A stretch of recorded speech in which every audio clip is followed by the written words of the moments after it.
Hello, good evening. চলে আসলাম স্যালনে। পুজো তো চলেই আসলো, তাই ওই ভাবলাম যে একটু ফেসিয়াল আর একটু হেয়ার স্পা করে নিই। আমাদের তো জানেনই বাঙালিদের, না বাঙালি বলবো না, মনে হয় আমি এমন বা আমার মতো আরও কিছু লোকজন আছে যারা আগে পরে তো কোনো যত্ন করে না। ওই আমার মতো পুজো যখন আসবে, পুজোর ওই 1 মাস আগের থেকে রূপচর্চা শুরু হয়। তারপর আবার ওই একই, নো ফেসিয়াল আর নো হেয়ার স্পা। সবার আগে হেয়ার ওয়াশ করে নিলাম। হেয়ার ওয়াশ করে নেওয়ার পর বসে পড়লাম স্পা ক্রিম অ্যাপ্লাই করতে। স্পা ক্রিম অ্যাপ্লাই হয়ে যাওয়ার পর চলে আসলাম ফেসিয়াল রুমে। ফেসিয়াল রুমটা এত সুন্দর, আমার তো ভীষণ ভালো লেগেছে। আপনাকে একটা পার্সোনাল রুমই দিয়ে দেবে, যেখানে আপনি আর ওই আপনাকে যে ফেসিয়াল করে দিবে ওই মেয়েটাই থাকবে। একদম বাড়ির মতো ফিলিংস আসবে, মনেই হবে না যে আপনি কোনো পার্লারে আছেন। দেখুন, আপনাকে ফেসিয়াল করতে করতে আপনাকে একটা টিভি চালিয়ে দেবে। টিভি চালিয়ে আপনি একটা রিল্যাক্সেশন মিউজিক শুনতে পারবেন। হ্যাঁ, তো আমার ফেসিয়াল হয়ে গেছে, ফেসিয়াল ডান। তো নেক্সট আমি বেরিয়ে পড়লাম। হেয়ার স্পা ক্রিমটা যে অ্যাপ্লাই করেছি হেয়ারে, তো ওটা এখন ওয়াশ করে নেব।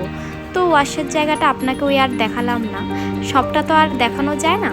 বাট সত্যি কথা বলতে গেলে ওদের সার্ভিস এত ভালো ছিল, মানে বলার মতো না। আপনাদেরকে লোকেশনটা অবশ্যই বলবো। তো নেক্সট আমার হেয়ার ওয়াশ হয়ে গেছে। তো হেয়ার ওয়াশ হয়ে যাওয়ার পর আমি হেয়ারটা আমাকে সেট করে দিচ্ছে, দেখতেই পাচ্ছেন রেজাল্ট। ও আমাকে খুব স্মুথলি, খুব সুন্দর করে দিয়েছে, দেখতেই পাচ্ছ হয়তো এখানে। অভি আর আমি চলে গেলাম বিলিং কাউন্টারে বিল করতে। অভি আজকে দুপুরে এসেছিল এই স্যালনে, ও ফেসিয়াল করেছে। এসে বাড়ি এসে বলছে যে এক জায়গায় নতুন আউটলেট খুলেছে, তো চলো তোমাকে আজকে বিকেলবেলা নিয়ে যাব, ওখানে কথা বলে এসেছি। যদিও ওখানে বুকিং প্রচুর ছিল, তো তাও আমি রিকোয়েস্ট করেছি, তো আমি বিকেলবেলা চলো তোমাকে নিয়ে যাবো।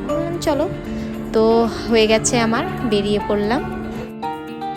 ও হ্যাঁ, এত কথা বলতে বলতে আপনাদেরকে লোকেশনটা বলতেই ভুলে গেছি। যদিও হয়তো আপনাদের মধ্যে কিছুজন লোকেশনটা বুঝেই গেছে। আমি যেখানে এসেছি ওটা হলো অ্যাক্রোপলিস মল। গুগলেই আপনারা পেয়ে যাবেন অ্যাক্রোপলিস মলে ন্যাচারাল স্যালুন।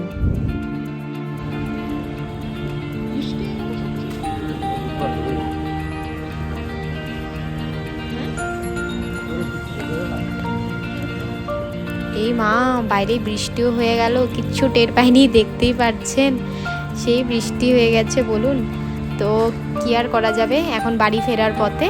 তো ভিডিওটা আর কন্টিনিউ করলাম না। তো চলুন, ভালো থাকবেন সবাই, শুভরাত্রি।